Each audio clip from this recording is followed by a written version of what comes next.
I hate Peter, sorry for a little late. No problem. You're running only 5 companies or so. Happy New Year, Elon. Happy New Year. 2024. LFG. Yeah, it feels like the future. It is the future. It is the future. It's going to be awesome. I'm hoping we get a little bit of conversation on some hope and good news for folks on this Spaces.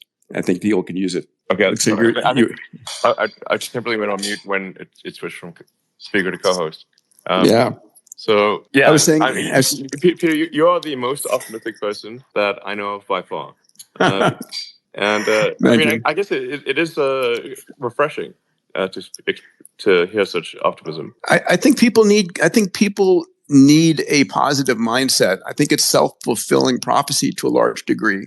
If you're pessimistic, and we can talk about how the news media just decimates our minds constantly. Yeah, the news is so negative. I mean, it makes me sad to read the news, frankly. Well, let me ask you a question. I don't watch network news, and I don't read any newspapers. They couldn't pay me enough money to do that. Every time I'll accidentally read the news, and I'll just be sad. It's insane. The daily news, really attempts to answer the question: what is the worst thing that happened on Earth today? It is, and let me show it to you every 5 minutes in your living room over and over and over again. Yeah, and it's a big world. There's 8 billion people on Earth, so somewhere on Earth something horrible is happening every single day. But there's also great things happening every single day. And you know what I call CNN? The crisis news network, or the constantly negative news network. And the problem is they've got to scare you. Otherwise, if they say, hey, it's been a pretty good day overall, violence is an all-time low. Yeah, we've got more access to food, energy, water, healthcare, education on the planet than ever before. I mean, people would just start watching horror movies, I think, instead. Yeah.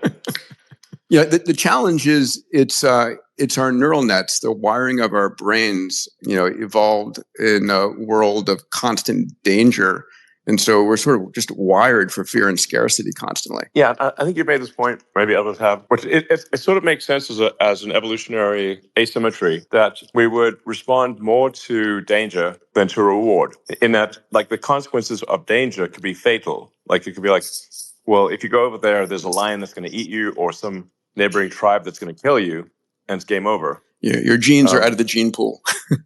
Yeah, you're out. Whereas, say, like, news that there's a nice bush with berries over there, it's nice to have. It's optional, but it's in one case you die, in another case you're hungry. But death is worse than hunger, so that's why it's basically anyone who did not respond more to negative news than positive news didn't make it. They were selected against, for sure.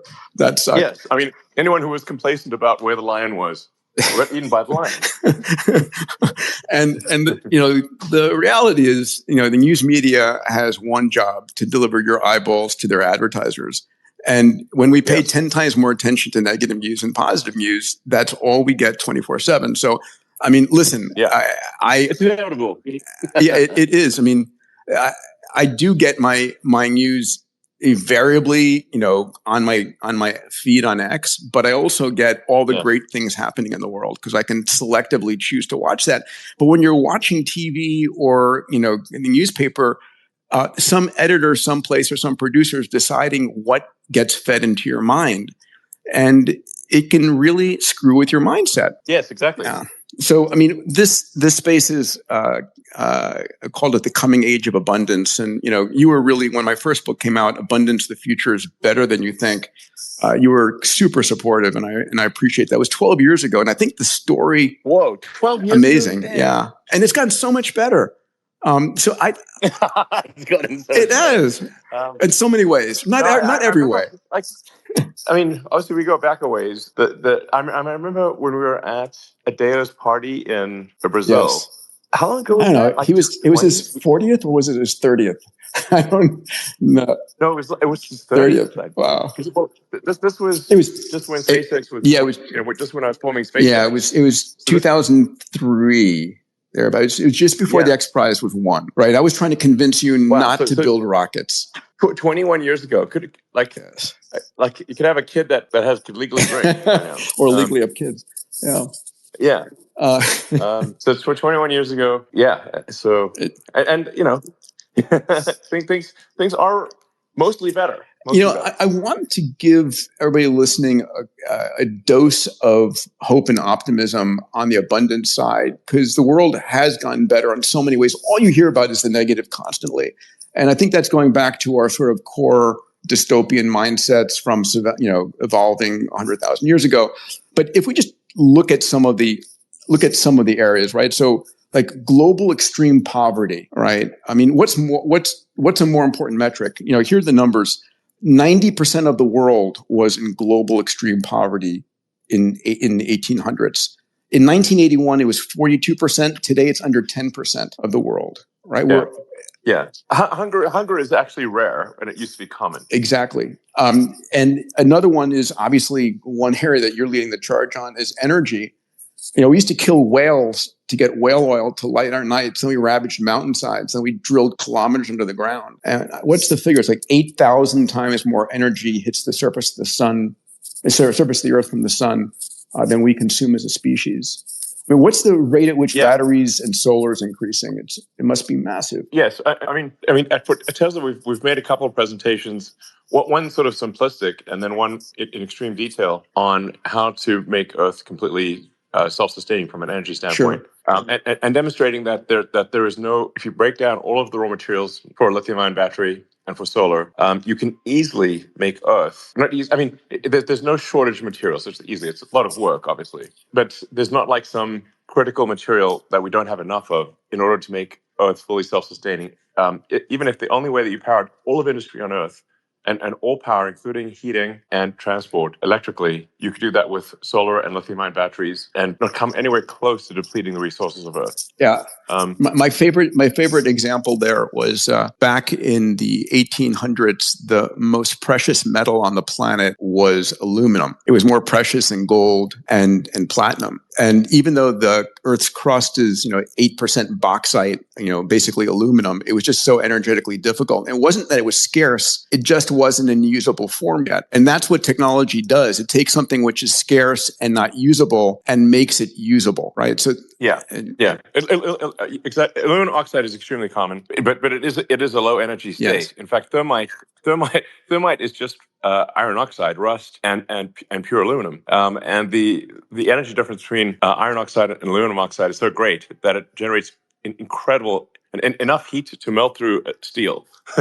So that's what thermite is. Yeah, you do need a lot of energy to turn aluminum oxide into aluminum. But yeah, in World War II, there was a massive scarcity of aluminum for aircraft. Sure. In fact, in Britain, the Mosquito sort of fighter bomber was made of mostly of wood, but it was done with it was basically an early form of composites, but using stiff wood on the outside and light wood and like balsa as a sandwich structure. It's pretty clever, and the whole thing was intended to address the shortage of and then we get technology, we get better mechanisms of extracting the aluminum from the aluminum oxide from the bauxite, and this happens over and over again. In fact, that's just what we do. I mean, I think the number was last year in 2023, or maybe in 22, we had more new electricity production from solar than from any other form. And you've done an extraordinary job on battery production.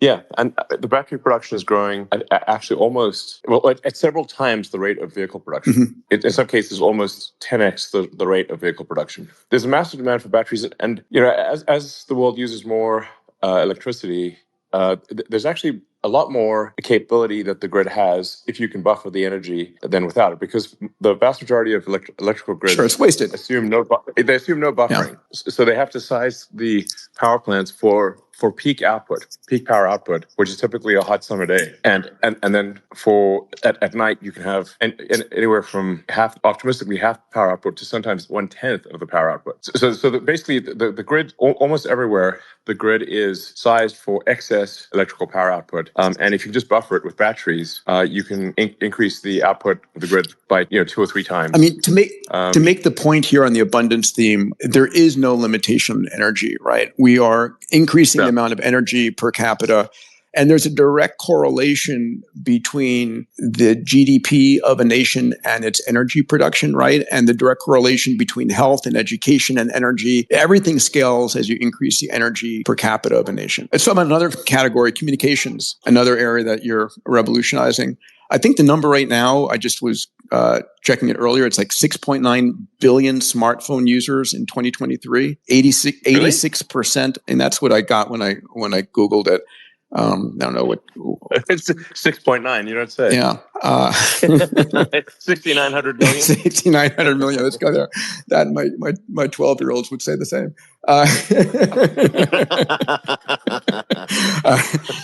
It's like 85% of the planet's got a smartphone. Well, I mean, if you add up the total number of smartphones ever made, it exceeds a population. Oh, well, I think it's amazing. So we've gone from like zero telephony to the vast majority of the planet in under a century.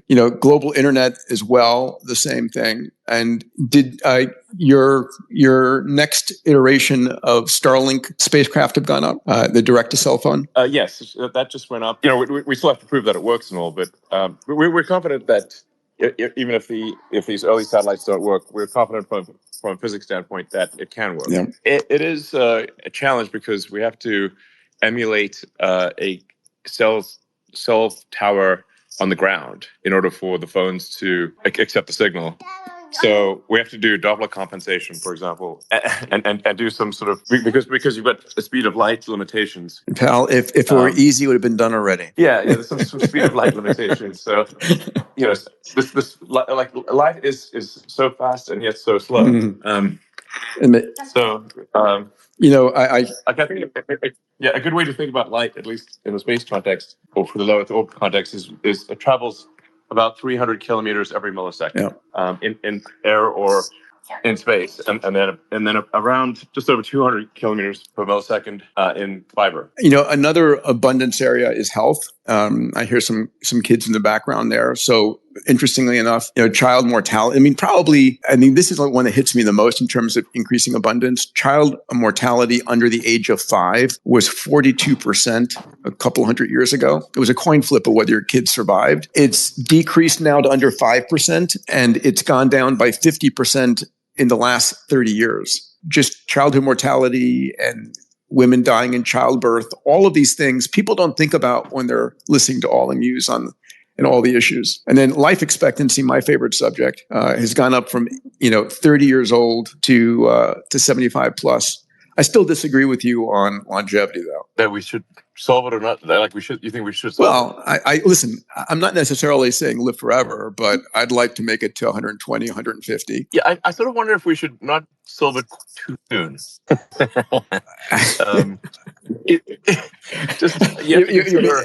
Presidential elections. Who's going to get life expectancy first? And do you really want them to get that life expectancy first? Well, I think being able to have the vitality, the cognition, the physical prowess, that you have when you're in your 40s or 50s through the age of 100. That's my goal. I mean, you want to make it to at least 100, don't you? Well, I guess it does depend on whether have dementia. I don't think I'd want to be a burden on society or have dementia and not know what's going on. I'd prefer to be dead. Well, yeah, I think that's for sure. But let's assume that you had all the cognitive power you have today and your physical strength. Is there any reason why you wouldn't want to, have an extended lifespan or health span? Yeah, sure. I think we are there's such a strong forcing function for life extension or health span extension that I think we will see advancements in that area, whether I want them to be there or not. And actually, my opinion on the subject is that I think it's actually not that hard to solve, because if you just consider arguments of symmetry, quite helpful. The cells in our body all age at basically almost exactly the same speed. Like I've not seen anyone who has an old left arm and a young right arm. That's correct. I've never seen that, not even once. Yes. So how are the cells communicating? And what is synchronizing their behavior? There's a very clear mechanism for synchronizing aging among the 30 to 40 trillion cells in your body. Like, depending on your body mass, you're typically going to have 30 to 40 trillion cells. That's correct. Keep in sync. I mean, the other reference proof point is, bowhead whales, one of the largest mammals, can make it to 200 years repeatedly. Greenland sharks can make it to 500 years and have babies at 200 years old. I remember when I was in medical school hearing that, I said, why can't we? I said, it's either an engineering problem or a software problem, a hardware problem or software problem. I think this is one of the biggest areas AI is going to give us, is a real understanding. And then to your other point about your left arm and right arm, when you have a baby, woman's 30, 35, you're 40, 45, your baby starts out at 0. I do find it remarkable that we decompress from a single cell to an adult human, and then we, to procreate, compress back down to a single cell. That is fascinating. You look, you sort of look at yourself as this, blastocyst and say, like, I haven't changed a bit.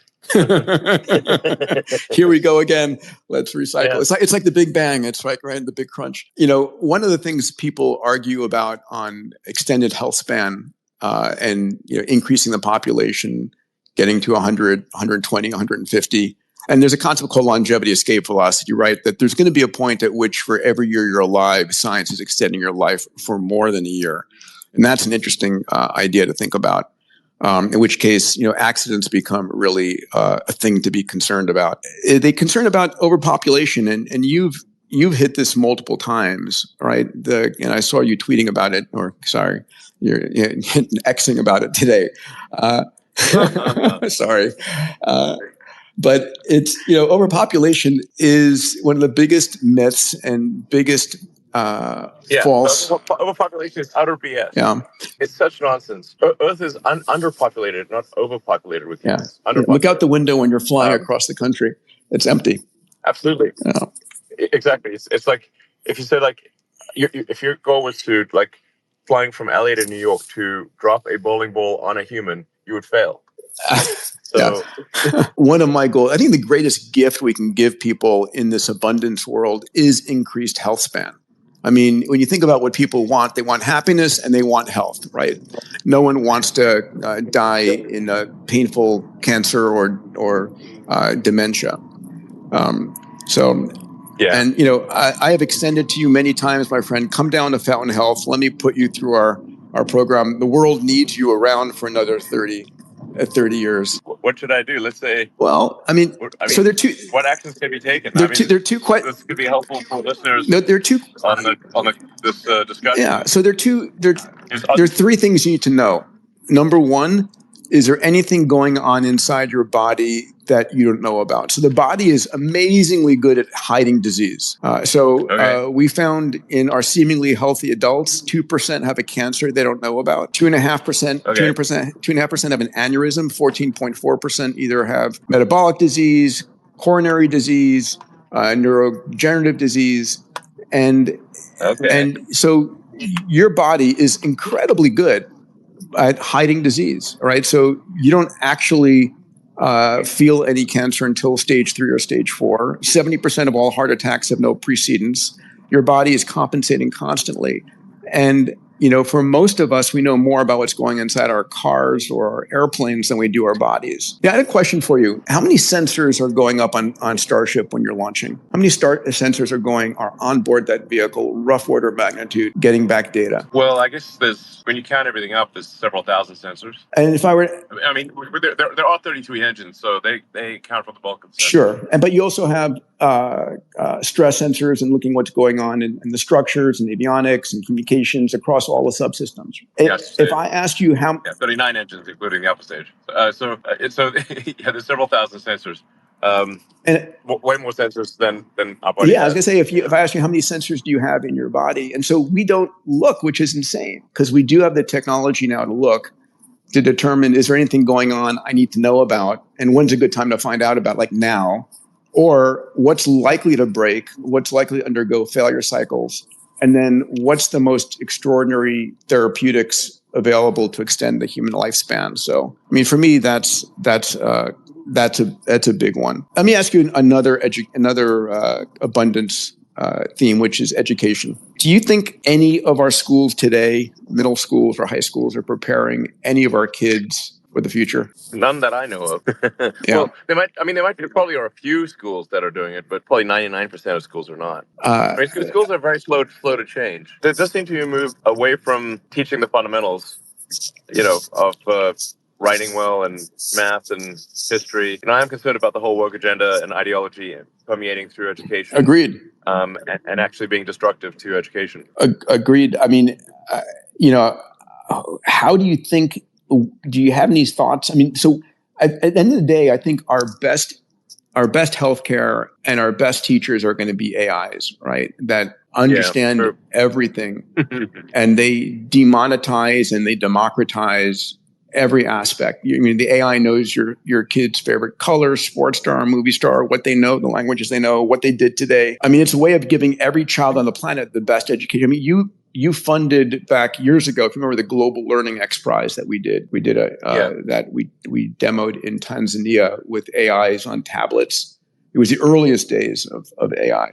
Imad Mustaq, was one of the winners of that competition, who went on now to create stability. The challenge is I don't think the educational systems are going to give up that control anytime soon. Sure. Well, if I look at how my kids are educated, they seem to be mostly educated by YouTube and Reddit. Yeah. And X as well, I suppose. But they're constantly on the internet. That seems to be, and I guess a lot of kids these days, TikTok. Unfortunately, I think the education situation is problematic. Not sure what to do about it. I think ultimately, Khan Academy is one step in the right direction. But I think part of it is getting our educational institutions to first realize they're not preparing kids for the world that's coming. I mean, this hits another point. We are such linear thinkers, right? We're projecting what we have and putting it out 4 or 5 years. I don't think people, let me ask you, do you think people are ready for what the world's going to be like in 2030? No, I don't know what the world's going to be like in 2030. So probably I wouldn't say that I'm necessarily prepared for 2030. We definitely live in the most interesting of times. It's like this, allegedly this Chinese saying that may you live in interesting times is not a good thing. But I mean, I think personally, I would like to live in the most interesting of times, and this is the most interesting of times. I also think it's the best time to be alive ever. The only time more exciting than today is tomorrow. I mean, by what measure? Yeah, we have environmental issues, but I think we have the best chance of solving those environmental issues with the technology we have now versus the technology we had 10 years ago. Yeah, I generally think it's, as a general sort of rule of living, it is better to err on the side of being optimistic and wrong than pessimistic and right. If you're going to err one side or the other, better. It's just a higher quality of life to err on the side of being optimistic and risk being wrong than pessimistic. And right. I mean, it's better to be. You'll just enjoy life more. Yeah. Optimism is going to make you happy. There was a study of 14,000 people. It was 14,000 women and 1,500 guys, and it showed that those who had an optimistic mindset lived 14 to 15% longer than those with a pessimistic mindset. I mean, mindset's a powerful thing, and I think undervalued by almost everybody. One of my favorite examples of this was, do you know what the environmental disaster of the 1880s and 1890s was? I'm sure you know. Is this back to Wales? No. It's another form of life. It's the horse manure disaster. The horse shit problem. Yes. Yeah. What is this horse shit? Well, you're right. I mean, New York was basically a horse manure and urine and carcass nightmare. It was terrible. People brought their motive power. I mean, basically, New York stank. Not like shit. If you think New York subways are stinky right now, try it when it's just horse piss everywhere. Everywhere. People everywhere. People moved into downtown New York, Detroit, Chicago. They brought their motive power with them, and the articles in the 1880s and 90s and into the 1900s. As you read this, the projection was disaster. It was going to be a disaster because horse manure was like growing. They had like special parking lots for horse shit at the corner of every street. It seems like there's also a challenge because I think if a horse lives, for on the order of 15 years, that means 1/15 of all horses are kicking the bucket every year. So you just got, and so if you've got like 300,000 horses, that means you've got 20,000 horses dropping dead every year, and then you need a horse to move the horse, the dead horse, or just cover it with horse manure, let it decompose. Yeah, I mean, there's going to be like decomposing horse carcasses throughout major cities. But then like it's like, well, whose dead horse is this? And people are probably quick to claim a live horse, but they're not rushing to claim a dead horse. But then innovation came along, and here comes the car, and solves the problem. And I think that's the problem that we keep on forgetting. We forget that we are incredibly innovative at solving problems. That's what humans are amazing at. Yeah. True. On the whale front, I don't know if you know. Back to the whales. It's a whale of a tail. Whale tails. Okay. So a lot of people think that the low point on whale population was in the 1800s because whales were being hunted for whale oil, blubber and whale oil. Yeah, but actually the low point by far was in fact in the mid 20th century because of a bureaucratic error in the Soviet Union. Okay. This I have to hear. They would always have these 5-year plans and quotas for whale tonnage. Now they didn't actually have even whether the whale tonnage was usable tonnage in any way. They just had a quota for whale tonnage, and what they would do in the Soviet Union is they would just keep increasing the quota of everything every year, every 5 years. So the whale tonnage just got higher and higher and higher. and if you're a captain and you had a high whale tonnage, you'd get a medal and a raise. And if your whale tonnage was low, you'd be sent to the gulag. You get what you incentivize, baby. Yes, incentives matter, and so it just got to absurd levels. And you had Soviet whaling ships like going into U.S. and Australian waters to desperately trying to find whales, and then they would catch the whale, weigh the whale, and then dump the carcass overboard. Oh my God. I mean, there's a whole internet rabbit hole that you can go down on this, and it which is basically a lesson in the follies of central planning. So, and this is the problem of keeping laws on the books way after they're useful to society. Well, we do actually have a fundamental issue with the accumulation of laws and regulations because they are immortal, and humans are mortal, as we were just discussing. Life extension. So naturally, every year you're going to have this accumulation of laws and regulations until eventually everything is illegal. I mean, everything is illegal. Everything is illegal. Yes, nothing is allowed because you're overlapping laws and regulations, and some of which are in fact contradict each other. So that whether you go left or right, they're both left and right are illegal. My God. It like SpaceX is.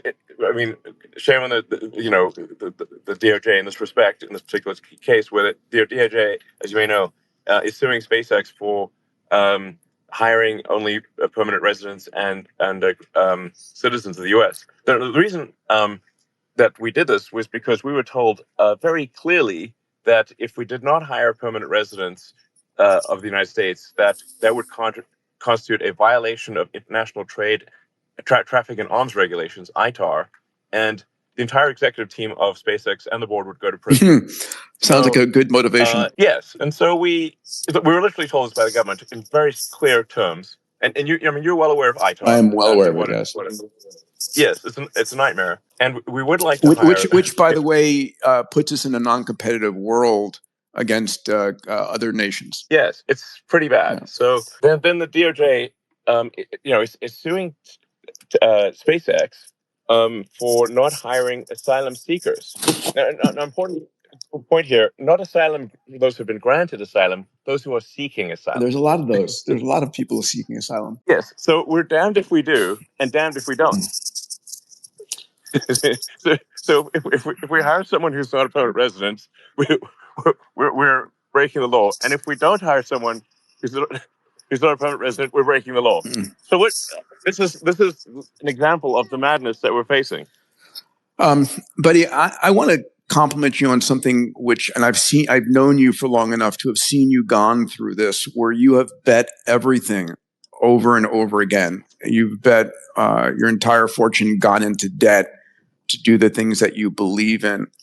And I have a question to ask you, which I've been dying to ask, and I'm going to start making this known. There are so many billionaires on the planet who have tens of billions and hundreds of billions of dollars who are effectively sitting on it and not changing the world, not putting it in, other than for increasing its return, which is not a bad thing. I think the more wealth and free energy there is out there to do things. Can you speak to that? I don't know if you're willing to, but there are a few people like Mark Benioff and Eric Schmidt and yourself top of the list, who invest on making the world a better place, solving global grand challenges.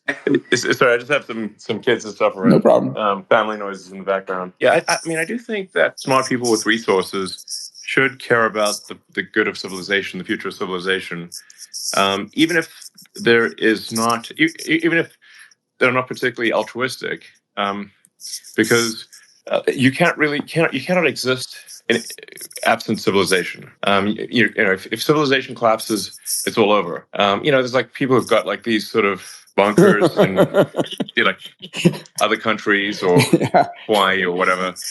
And I'm like, listen, do you really think that you're going to make it in an apocalyptic situation? Like they'll come and find you in that bunker, and they'll pry you out and get your stuff. And it's going to suck anyway. So really, smart people with resources, any smart person with resources, they just have some long-term perspective. I mean, listen, it's you and Jeff Bezos right now who've got the biggest long-term perspective. And I'm just curious about, how do you incentivize other people to really help the world accelerate, and make the world a more productive place, right? The best way to become a billionaire is to help a billion people. The world's biggest problems, the world's biggest business opportunities. Well, I guess maybe we should just talk to people more, talking to them, and I think it's perhaps just raising conscious awareness the fact that there is no living without civilization. One doesn't actually have to make an altruistic argument. You can actually, make even if it's a purely self-seeking argument, but life would be miserable without civilization. And if you want to know what life is like without civilization, just go try living in the forest naked for a day, and you will be naked and afraid, and quickly realize civilization is awesome. You have to eat bugs and get eaten by bugs. Yeah. And we're so interdependent upon each other to enable the state of technology and capability we have today. I'm curious, is there anything that you think that isn't becoming more abundant out there, or anything that we have an abundance constraint on? I'll just mention, answer that first. Then I want to come and talk about the Carbon Removal X Prize that you funded. 1 second. We're creating abundance of food, energy, water, healthcare, education. Are we constrained in any way? No, not really. No. I think I agree with you that the future most likely has abundance. Like we shouldn't be complacent about the future. Complacency and entitlement are not a recipe for success. The most likely outcome is one of abundance of goods and services. That is certainly where we're headed. Yeah. When I saw you last, that's highly likely where we're headed. Very likely. Yeah. When I saw you last, you said definitely abundance after AGI. And I saw, when you were talking about Optimus, which is awesome, by the way. Let's just start with that. Congratulations. Well, thanks. I mean, Optimus. I need to make sure that Optimus is, doesn't add to civilizational risk. Because you don't want like a billion of these things, all with centralized control. unless what could go wrong? Has anyone made a movie about that? Unless they obey you. Well, I don't think they should obey any one person organization. Yeah. I think you have to have local control, but it has to be decentralized, because any central control is going to be problematic. Because you just can't be it could be a rogue AI takes. I mean, let's literally a movie. A rogue AI, Terminator, takes over, somehow gains control of the mothership that controls all the Optimus robots or something like that. That is basically it needs to be it needs to be impossible for that to occur. Let me ask you. I always love combining your companies because it's like it's like a Reese's peanut butter cup. Starlink and Starship together. How about Optimus and Neuralink? When can I plug into an Optimus with my Neuralink connection? Well, hopefully the first Neuralink in a human will hopefully be soon, within the next, maybe this month or next. Now, this is really just at first trying to give quadriplegics and tetraplegics the ability to control their phone and computer. It's basically like the first product is telepathy, essentially, or telekinesis, and then the second product, sort of tentatively called blind sight, where we can restore sight even if somebody has lost both eyes and their optic nerve. Amazing. Go straight to the visual cortex. Yeah, exactly. Now, these things all already work in monkeys, and I just like to reemphasize: no monkey has ever died because of a Neuralink, and we treat our monkeys extremely well. Last time I spoke to you about this, you were playing Pong against Pager. That's right. Actually, it turns out monkeys love playing video games. They're really just like us. I mean, they love eating snacks and playing video games. I'll tell my 12-year-old boys about that. Yeah, I mean, you see the video of Pager playing, monkey mind pong, just playing pong telepathically. He's not restrained in any way. He's just sitting on the sort of tree branch, drinking smoothies drinking a smoothie and playing pong. Yeah, he's not held down. In fact, he gets upset when we take his video game away, just like humans, just like our kids. That's awesome. And this stuff, I mean, giving sight to the blind, I mean, it's biblical stuff. And this is, again, coming back to the original, kicking off the new year with a positive mindset, with an abundance mindset, with an exponential mindset, with a moonshot mindset, right? I think, and I hope you agree, I think for entrepreneurs and people listening, the single most important thing we have is our mindset, how we see the world. I mean, would you agree with that? Yeah. I mean, you can choose to be.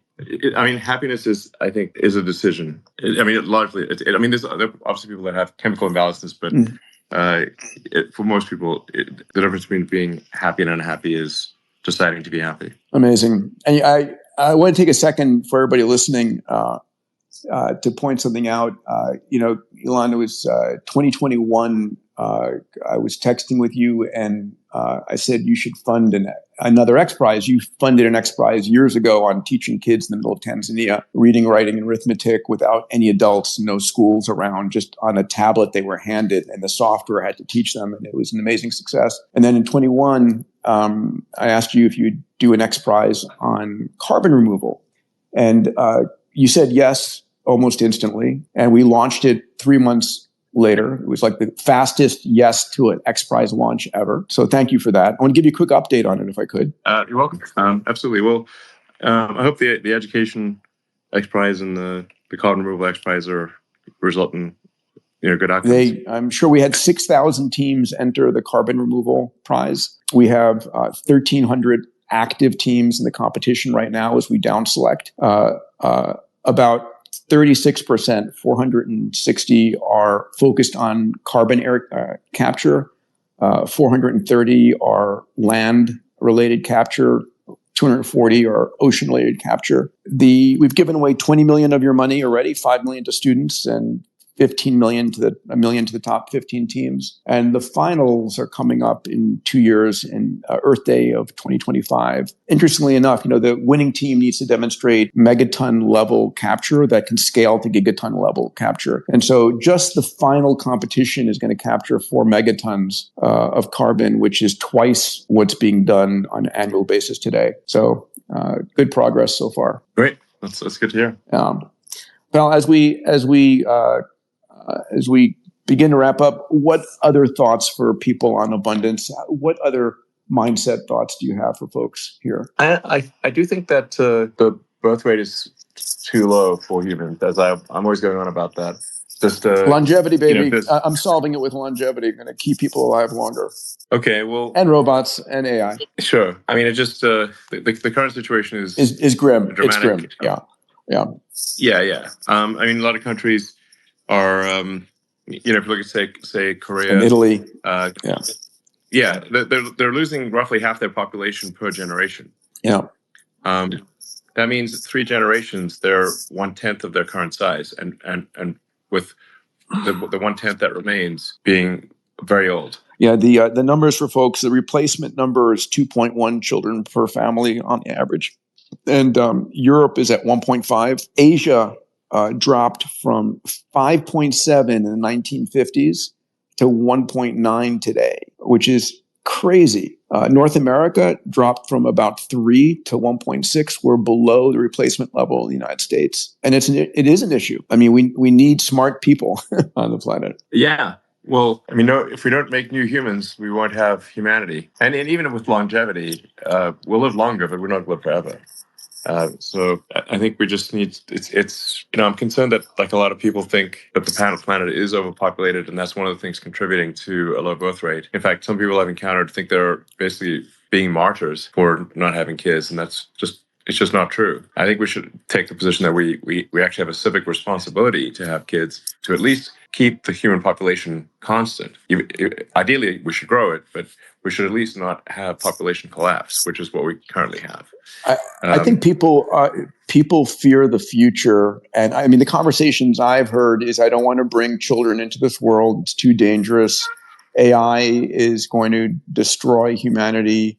The environment, we're destroying the environment and so forth. So I think part of it is getting people to be optimistic about the future versus pessimistic, which is one of, as you said in the beginning of this space, is one of my missions. If people think the world is getting better and they have a hand in making it a better place, you most definitely do. Yeah, I think people should be optimistic about the future. The Earth can handle far more humans than currently exist. The danger is not a population explosion, but population collapse. So I would just encourage as many people as possible to have kids, and ideally have a lot of kids, because they're going to make up for those who for whatever reason don't. Buy an extra bottle of wine tonight, folks. Yeah, it's a big deal.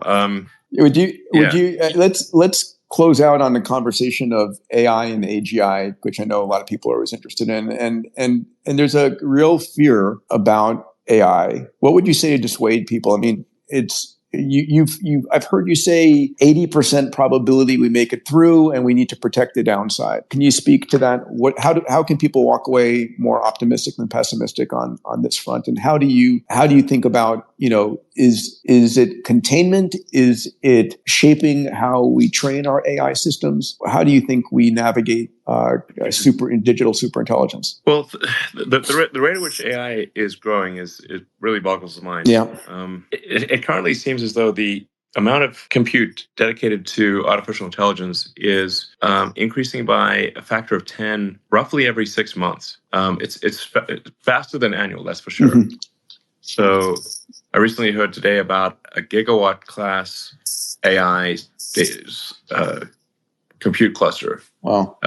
That's, I think, it's being built in Kuwait or something to that effect.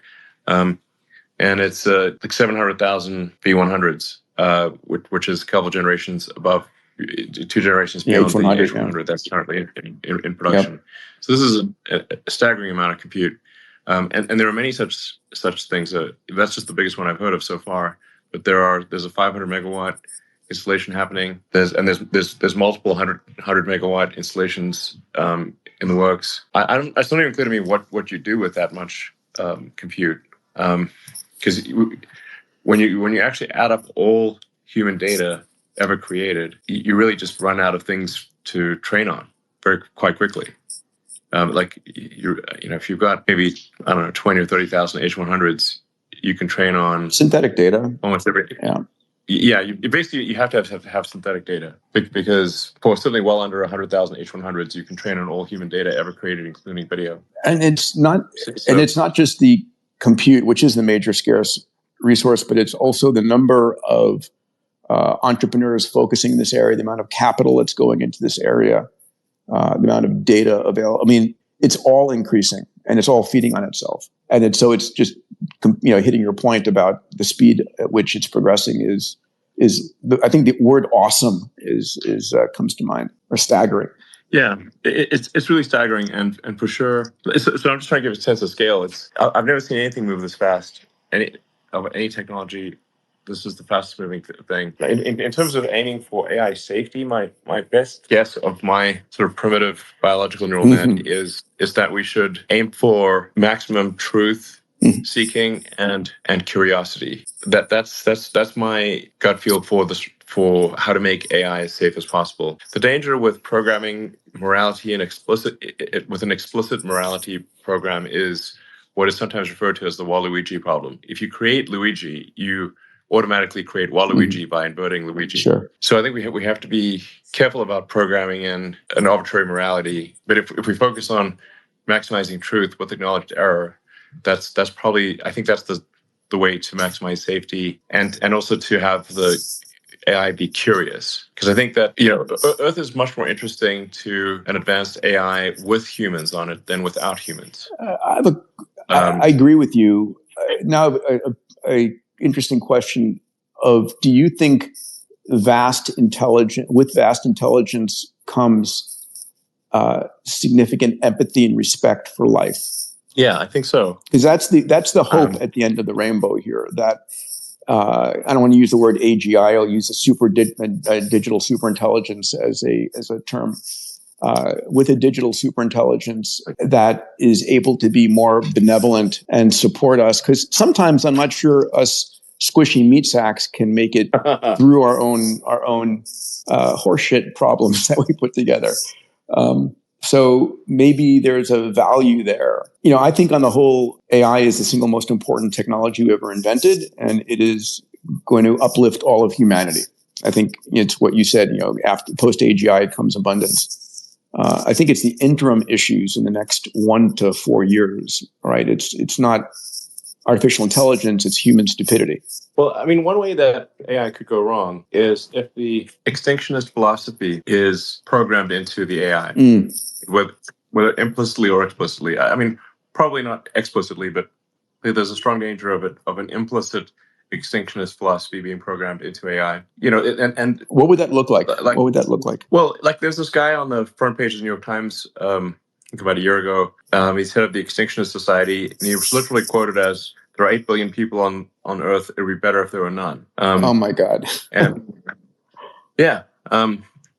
So, and if you take the extreme environmentalist argument, especially the implicit extreme environmentalist argument, there's an implicit conclusion that humans are a plague on the surface of the Earth. So I think we have to be quite careful about an implicit, like if the extinctionist movement was somehow programmed into AI as the optimization, that would be obviously extremely dangerous. To say the least. Yeah. There are people, quite a few people actually, who view humanity as a blight on the surface of the Earth. Yeah, and we are coming down to, there is the accelerationist movement, the decelerationist movement, the boomers and the doomers. But I think people forget to realize, or don't realize and forget the fact that we romanticize the past, and the past life was short, brutish, and you were dead by 40. The life that we enjoy today is a result of the extraordinary technology that we brought to bear. So Hobbes, life is nasty, brutish, and short. Yeah. I had a little Yorkshire Terrier once, who was nasty, brutish, and short, and kept biting people. So I called him Hobbes. Perfect. and I would tell friends that came over, watch out for the dog. And they'd look at this miniature Yorkshire Terrier and laugh, and then he would then bite them on the ankle. And I said, watch out for the dog. That extinctionist meme is the same sort of, you discount it until it starts being a mind virus, in part, as you've called it, and it starts disrupting us. Yeah. If you convince people that we're running out of resources on Earth, that there are too many people in the world, and the only way to survive is to have far fewer people, which a lot of people are believed to be the case. And like I said, if that somehow gets programmed into AI, and that AI becomes the most powerful AI, then we're in deep trouble. We need a counterforce to the population bomb. I mean, what an extraordinary disservice to humanity. Oleg's book was terrible, nightmare. Maybe the most anti-human book ever written. Yeah, for sure. But give people hope on the flip side here. Those who are saying, again, going back to, I don't want to bring up my children, because I hear this all the time, and I'm sure you do too, in an age where AI is going to destroy us. So short-term problems, long-term problems, short-term solutions, long-term solutions. You said make it curious, make it maximum truth-seeking, 100%. Mm-hmm. Is it okay to say that we're going to have issues in the short term and we're going to have to deal with them? Or do you there won't be. There will be some issues. I mean, essentially, at this point, no way to stop AI. It is accelerating whether people like it or not. That's why, together with a number of really smart people, we created XAI. Sure.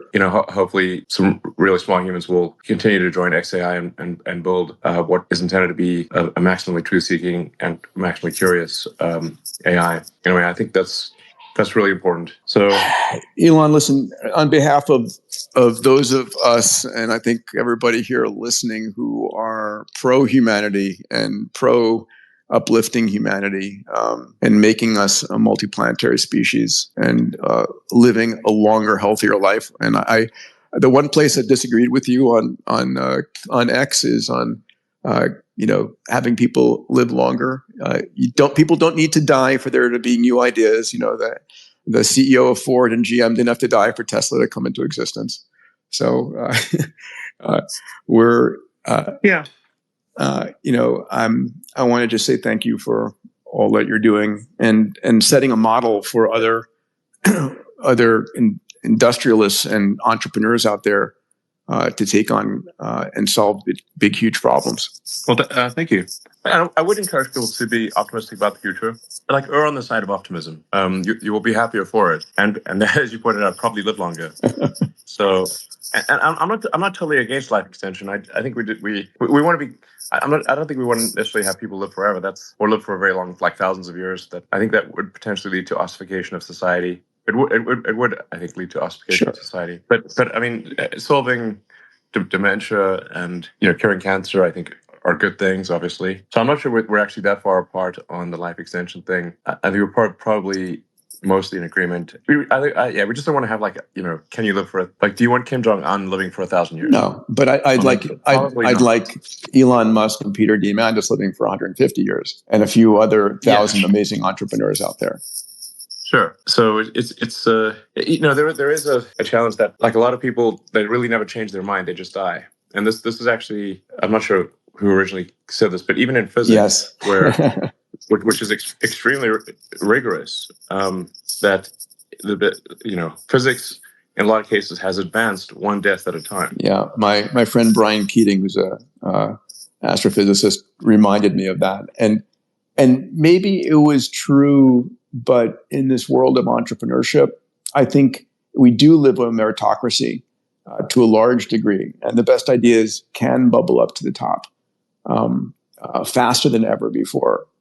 especially with AI now, where you can build companies, extraordinary companies with a couple of people and a lot of tech. I have one last question, and then I know it's dinner time there. The future of XAI. What's your vision there, pal? Well, as I was saying, I think the path to AI safety is to build an AI that is maximally truth-seeking, with acknowledged error, that is maximally curious, and I think that is most likely to lead to a good outcome for humanity, because we are much more interesting than not humanity. Like obviously, I'm a big fan of Mars, but Mars is much less interesting because there is no human civilization there. You take humans, for example. We could hunt down all of the chimpanzees and kill them, but we don't. And in fact, we make efforts to preserve their habitats. That is the path to a great future and a maximally positive AI is be rigorously truth-seeking, always acknowledging some amount of error, and maximally curious. And that's the goal of XAI is, and the company motto is understand the universe. And that's a good mission, and one that's going to take a bit of time. I can't wait till the first AI is able to come up with new theories of physics and new innovations. That's going to be, I don't think that's far away, and I think that's going to be one of the most awesome times ever to be alive. True. We definitely live in the most interesting times. And I actually, for a while, I was kind of depressed about AI, but then I kind of got fatalistic about it and said, like, well, even if AI was going to, end all humanity, would I prefer to be around to see it or not?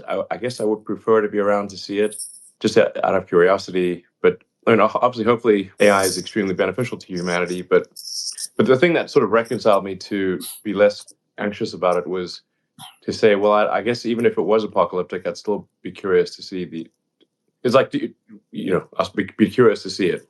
I remember I was at your birthday party at one of your homes here in LA before you sold them. And Larry Page was there and Sergey was there. Oh, yeah. And we were having a conversation about living in a simulation. And the notion was, we're in the 99th level of the gameplay. And this has got to be a simulation because you couldn't, why would it be alive right now in this single most interesting time? And then the only comment was, "Don't poke the simulation, or it'll end." If we are in a simulation, the way to keep the simulation going is to keep being interesting. So, like, humans run lots of computer simulations because we don't know what the outcome's going to be, and we're curious to see. We'll run lots of simulations, like Tesla will run crash simulations, and SpaceX will run rocket flight simulations, and we only stop doing the simulations when the outcome is extremely predictable and boring. Yes. So if we're in some alien that's a great argument. That is perfect, right? When it's absolutely known. If we're not entertaining enough to the digital gods or the universe gods, they'll end the sim. Yeah, we just need to make sure we keep the ratings up. Yeah. But this is why I think, like, one of the ways to predict the future is that the most entertaining outcome is the most likely, as seen by a third party, as though we were in an alien soap opera. I love that.